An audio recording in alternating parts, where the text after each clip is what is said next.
Hello প্রিয় ছাত্রছাত্রীরা, আমি তোমাদের পিন্টু স্যার বলছি। আজকের এই ইংরেজি ট্রান্সলেশনের উপর একটা অসাধারণ ক্লাস এনেছি, এসো দেখি। দেখো লেখা আছে, সে তোমার কাছে যাবে বই কি। ভালো করে বুঝো, সে তোমার কাছে যাবে বই কি। তাহলে সে মানে সাবজেক্ট, সে যাবে যেহেতু, তোমার এটা হচ্ছে অবজেক্ট, কাছে মানে নিয়ারেস্ট বোঝাচ্ছে মানে প্রিপোজিশন, আর যাওয়াটা কি ভার্ব, আর বই কি, বই কি এটা হচ্ছে কি অ্যাডভার্ব, এটা অ্যাডভার্ব। আমরা বাংলা থেকে যখন ইংরেজিতে ট্রান্সলেশন করব তখন আগে সাবজেক্ট বসাবো, তারপরে ভার্ব, তারপরে কিন্তু অবজেক্ট।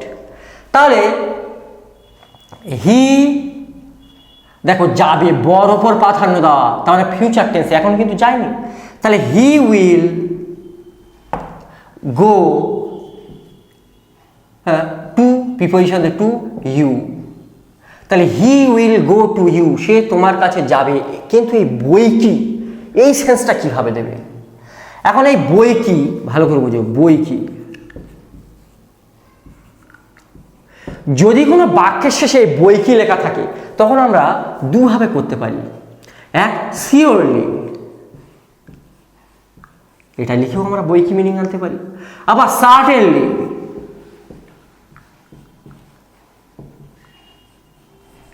তারপরে শিওরলি এবং সার্টেনলি লিখে আমরা এই বই কির মিনিংটা আনতে পারি।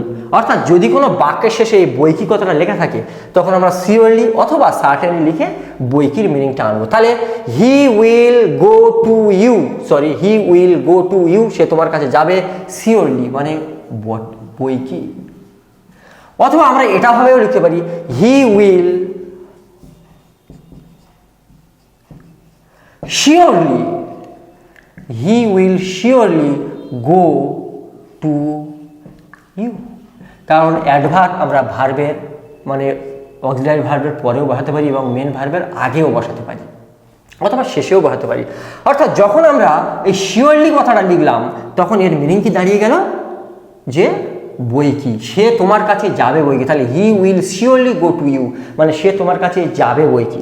আরও আমি আর একটা এক্সাম্পল সার্টেনলি দিয়ে করি, সার্টেনলি দিয়ে। ধরো আমি তোমাদের বাড়ি যাব বই কি, বা আমি ফুটবল খেলবো বই কি। লিখি আমি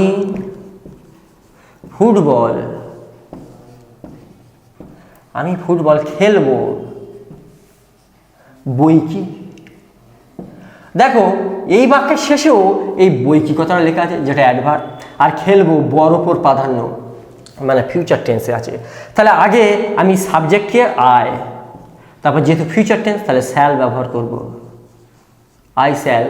তারপর এই বইকির মিনিংটা নিতে পারি আমরা, এই সরি আই শ্যাল। তাহলে বইকির জন্য আমরা কি সার্টেনলি লিখি অথবা সিওরলিও লিখলে চলে,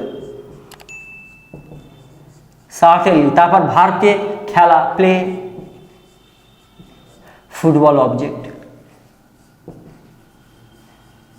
তার মানে I shall certainly play football মানে আমি ফুটবল খেলবো বই কি। অথবা আমি এটাও লিখতে পারি, I shall surely play football. তার মানে আমি ফুটবল খেলবো বই কি। তাই এই যে বই কি যদি কোনো বাক্যের শেষে থাকে তাহলে আমরা সার্টেনলি অথবা সিওরলি ব্যবহার করে এই বইকির মিনিং আনতে পারি। আরও তুমি মানে শব্দ তৈরি করতে পারো। ধরো আমি যদি বলি আমরা আজ শিয়ালদায় যাব বই কি, তাহলে we shall certainly go to Sealdah. আমরা আজ পড়ব বই কি, তাহলে উই শ্যাল শিওরলি রিড। তাহলে এইভাবে আমরা বইকির মিনিং আনতে পারি। এরকম ধরনের ক্লাস দেখতে স্বপ্নপূরণ একাডেমিকে সাবস্ক্রাইব করুন এবং বন্ধুদের মাঝে পাঠিয়ে দিন। Thank you for watching.